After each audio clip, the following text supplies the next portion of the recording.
Imagine being in a tent in the middle of the Serengeti, in an open field, in the dark, surrounded by a clan of hyenas, and needing a pee. Your brother kicking you out of the tent and locking the tent. This is my story. Hello everybody and welcome to my YouTube channel. Today's topic, I'm going to give you several funny stories on why I fell in love with safaris. From going for a pee in the middle of the night, surrounded by a clan of hyenas and your brother kicking you out and locking the tent, to our chef almost getting bitten by a hyena, to our van breaking down and us having to get out and remove all the thick mud in the middle of the Serengeti. Let's dive in and talk about each story as it happened. So back in 2020, my brother, my friend Richard and I went over to Tanzania. We first conquered Kilimanjaro, which was a fantastic experience in itself, to then go into the Serengeti for my first ever safari. Not knowing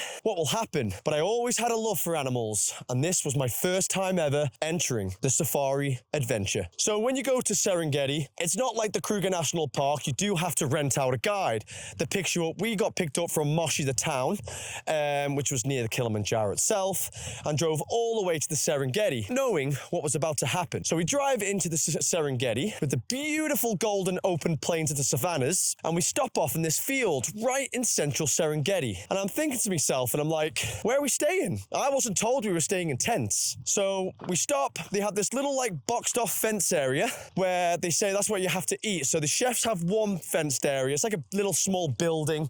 They have all the doors open. Don't get me wrong with that. And they're cooking food in one, and then the other people, we all go into this other building with benches, and you sit there and all the chefs cook your dinners. So one evening, we get there for the first night, pitch black, and I'm looking out the fence, just looking out at night, because obviously all the predators come out at night. That's when they're most active. And I can see all these eyes. And bear in mind, this is the first time of being on a safari, so I wasn't too sure at the time what they were. So someone said, oh, this is a clan of hyenas. And then you could start hearing them going like, and then I was like, this is absolutely nuts.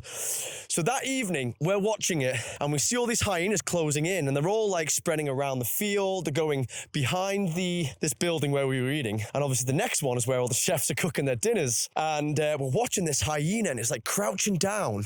And our chef, Makamba, he was like bent over doing something. I think he was cutting salads up or something like that. And his arse was like a little bit out, like sort of bent over a bit while he's like chopping these vegetables up or salads or something.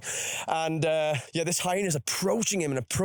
And then we shouted, Makamba! And he turned around and like, because obviously they must be used to like this sort of thing happening, because you are in the middle of the wild with no fencing. And honestly, after that moment, I was like, wow, I am really in love with this experience. So after we had our dinner, the hyenas were still around, but our guide and all the chefs around, because you have other people that had their own guides, and you bring your own chef as well in the van. Well, the Jeep, whatever you call it, the safari Jeep, and they just come with you and just cook you all the food. So it's a great experience. But anyway, later that evening, after we eating our dinner, you could see all the hyenas' eyes and the noises, all the commotions they're making. And so that evening, we went to our tent, which, like I said, is in the middle of the field. And so basically, it's like, 10 o'clock at night, we're in bed, tent's all zipped up, and I'm desperate for a pee. There's no chance I was going across that whole field in the dark, even with a torch, and going to the actual toilets, which is about 150 yards away. So I was like, I'm going to unzip the tent and have a pee. So my brother, being an absolute dick, thought it'd be funny to just give me a kick. I fall out the tent, he zipped it up, and I'm surrounded by hyenas literally everywhere. And remember, this is my first evening on safari, so I only knew hyenas off The Lion King. So like, I'm taking it up, they're aggressive, they eat humans. So I'm absolutely shitting myself, excuse my language, but that was the truth. And he wouldn't let me in for about 5 minutes. And honest to God, I was in panic mode. But believe it or not, at the same time, the experience of that moment made me fall in love with safaris. Another moment that was super adrenaline rush feeling was we went at the end of November. It was during lockdown. So Serengeti usually is really busy, but when we went, it wasn't actually busy at all because obviously of lockdown. So we thought we would take a drive up north, which was a few hours, and went to the northern Serengeti to have a look at the end of the migration. And anyway, so when we're driving up there, you're going through, the terrain was atrocious. Like you had these massive puddles and mush, like muddy mush. bush. So the van got stuck in the middle of the Serengeti, and the guide was like, I'm afraid we're all gonna have to get out and sort of have to like dig out a bit so the van can get some momentum to get up this hill. So we're all like, get out the car? Like, what the hell are you on about? Like, there's literally lions around, there's leopards, there's elephants, hippos, all sorts. So we're all looking at each other thinking, this guy's not fucking real, is he? But unfortunately he was. So we had to get out. We had the driver obviously trying to rev. We're trying to give it a push, trying to dig the mud out. And honest to God, I'm like, what the hell are we doing here? Like, is this what the wild is all about? It was actually really, really scary. And after that moment, literally about a kilometre ahead, we then bump into a lioness with 4 cubs as we were driving back to the northern camp. So that goes to show you how wild the Serengeti can be. And especially when your guide gets you get out the bloody vehicle to help him get out of this bloody slushy mud hole. So another moment. So when we got to the camp in the northern Serengeti, this was like, literally like, holy shit feeling. So you've got this little field on the top. We literally, about 100 yards before we approached the camp, there was a big male lion just laid on the top of the rock. So when we get to the camp, we set our tents up. The toilets again are similar to the central Serengeti where they're quite far away. And we had this big herd of bloody buffalo literally right in front of us. Like, I'm not gonna lie, literally like 20 meters ahead of us, just grazing the grasses. And when I was there and we had all these buffaloes, obviously I knew that the dangers of the buffalo, they're one of the animals that kill most people in Africa with hippos and elephants. So I knew that, but like, we just sat here and it's literally just us, me, my brother, my friend Richard, our guide and chef, just in the middle of nowhere on our own. And we're like, setting our tent up, and I'm thinking to myself, what the fuck is going on here? Like, we're setting up a tent, which is, it's not exactly a protection in itself. You've got a big herd of buffalo that kill lions, a chef that's just almost got bitten by a hyena, and our guide, Savio, that didn't even have a clue anything about safaris. I think he just got the job and just drove us around, not having a clue about anything. So we had no experience really with us. And we just sat there and we got these buffaloes. We pulled these deck chairs up. And honest to God, like that moment in itself was like, I actually want more of this feeling. This safari is like, it's being around wildlife and in this quiet wilderness to being in a big city full of people. There's no feeling like it.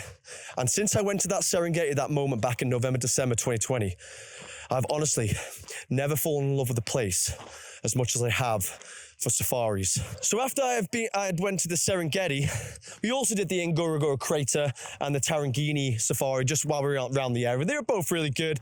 Not a patch on the Serengeti. But then back in 2022 was the first time I went to the Kruger National Park. And now, as you all probably know, or people that subscribe and follow me on my YouTube channel, that's the best place in the world, and that's where I always go now. But what really, really drew me to the Kruger National Park mainly was the self-drive. You see, in the Serengeti and the Masai Mara and some places around Africa, you can't do self-drive because you're so like remote and the road conditions are so bad, especially the Serengeti where we were. So you have to hire a guide and things. But when you self-drive, you go wherever you want, you can do what you want, you can plan your own routes. It's literally one of the best moments ever on safari. I would 100% recommend self-drives. And if you haven't done one before and you're a bit nervous, you don't know where you're going, I would also do your research. Like Kruger's like the size of Wales and it's the size of Israel. It's a huge national park. I mean, absolutely huge. I mean, I've been there now 4 or 5 times and I've still haven't been as north as Punda Maria or the Shingwenzi. But it's just an unbelievable place. And because you have the option to self-drive, you can still camp there, but it's all fenced off, so it's very safe for kids. You can go in caravans, you can go in cottages, you can also go in, You can also go in like guest houses. It's just a really, really good place. And when you go there once, you'll have the Kruger bug. A lot of people called Krugerholics because it's just a known place where people go once and they always return. So when we did go to the Kruger for the first time back in 2022, we did the Oliphants Trail, which is basically, so we had to get picked up at Letaba from a guide, and there was also a chef there that comes with you. You go to this really, really remote camp where it's just yourselves, the chef, and the guy, similar to the Serengeti, but it's obviously fenced off. It was overlooking the Oliphants River, and every morning and every evening, the guys would take us out for a walk around, obviously with all the animals around us. And one time we were following this herd of impala, and literally with about 2 minutes later, you could hear a leopard, and the guide was telling us that that leopard is hunting. It's hunting the impala. And what did the guide say to us?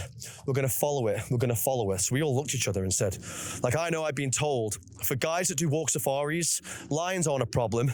It's the leopards, the ambush predators. But this bloody guide was telling us that we're going to follow this leopard that's in hunting mode. So we were all like, what the fuck's going on here? Like, why are we following a leopard with no help, no fencing, nothing to protect us, and we're following the one predator that loves to ambush, a predator that I've known to kill humans in Africa? Do you know what I mean? And I'm like, don't get me wrong, like, the adrenaline running through your body, it's just, it's absolutely amazing. I honestly had no feeling like it. But then when you return back to the camp and you think to yourself, I can't believe that guy's just had us follow a bloody leopard that's hunting. It was absolutely crazy. So I'm returning into Kruger National Park this April, 23rd of April, 2026. I'm going there for 25 nights. And I'll get more into this details like in a future video.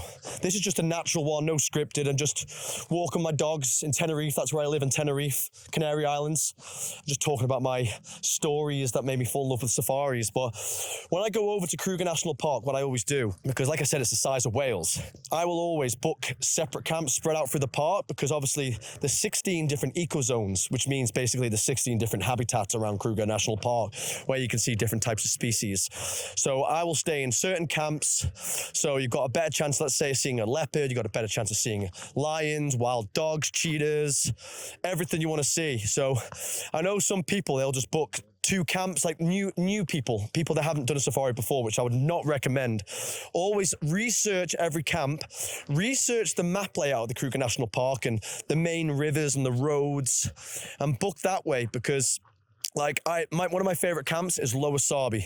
It does get quite busy, but it's right next to the Sarby River, which is literally one of the best places for wildlife. It's like you have leopards, lions constantly in and out of the rivers. Obviously, you got huge herds, which attracts all the predators. And you sit on the terrace in the Lower Sarby, which I will get into a video and show you all the content in a future video, like I said.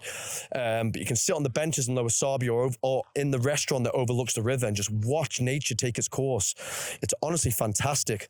And then I also love the bushveld camps, places like the Talamati, Biamiti, where it's like very private. You're like in the wild, but in the wild, where it's very, very quiet, not many people there, and the roads are quieter. So if you get a sighting, you're literally by yourself. So if any of you guys that are watching this video have any funny stories to tell, or what made you really fall in love with safari, write it in the comments below, because honestly, I would absolutely love to hear some funny ones, serious ones, scary ones. Just write them in the comments below, and I'd love to hear some of them, because I know lots of people have a story like mine where they're just crazy stories that you would never think would happen to yourself, but they do happen.